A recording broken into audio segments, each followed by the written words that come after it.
At some time the next day, one of the twins gets bit by a rattlesnake and gets sent back to the village.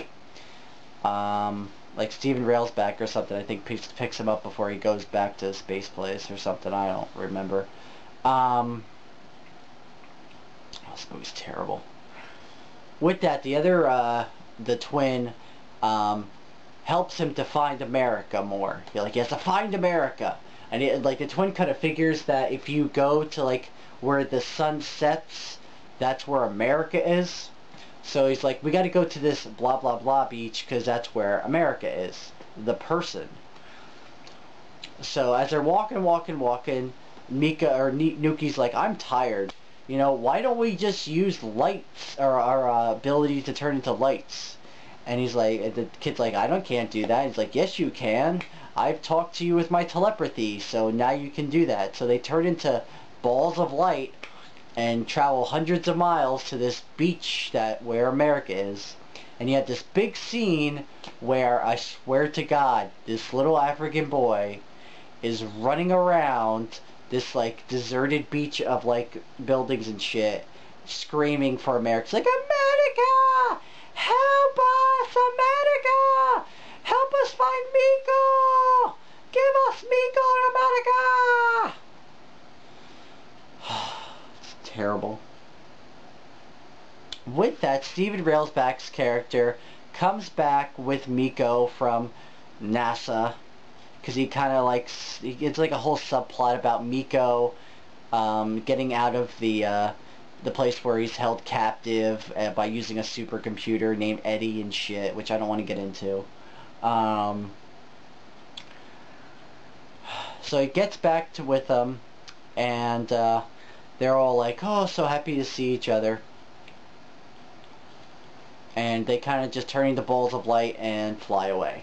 And the twins are back together. They're all living. Both the other one's living after the snake bite, and everything's fine. They're all like, goodbye! See you later! Yeah. So that's the end of the movie. About an hour and 40-minute long movie. The movie's bad. It's just the most depressing kids movie I've ever seen.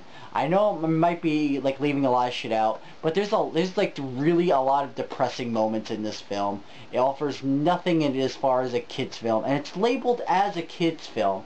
A magical space adventure, and it has the two kids right here kind of holding hands with Nukie. It's supposed to be this kind of magical romp with aliens, kind of like E.T. or even Mac and Me. And it's not. It's very depressing. It's very dark. There's death in it. There's aliens being tortured. It's just bad. It's badly made. The direction is horrible. I don't know if I mentioned this because I had to take 2 takes with this whole thing. The aliens themselves are, if you took an old 96-year-old woman, a ball sack, and Stewie Griffin, and you smushed them all together, you get Nukie. I swear to God.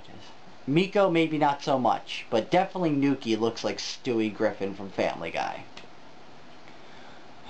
The acting is just atrocious. I mean, half the time those kids are just crying or screaming that I mentioned. Steven Railsback's character is probably the best one in there as a pilot.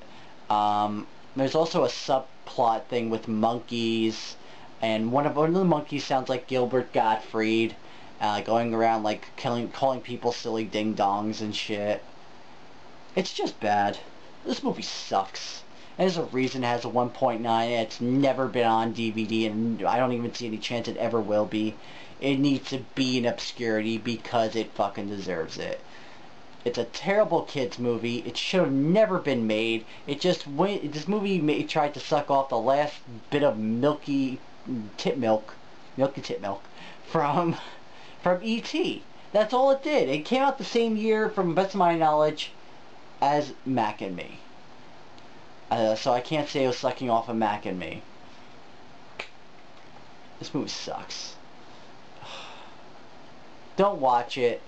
I mean, if you're that curious, buy it for $3 on Amazon, but This movie's terrible. Also, the whole time in the movie, real quick, Nukie has snot coming out of his nose the entire fucking movie. I don't know if he's crying or what, but he has snot coming out of his nose the whole fucking movie. It's fucking gross. Those aliens are gross.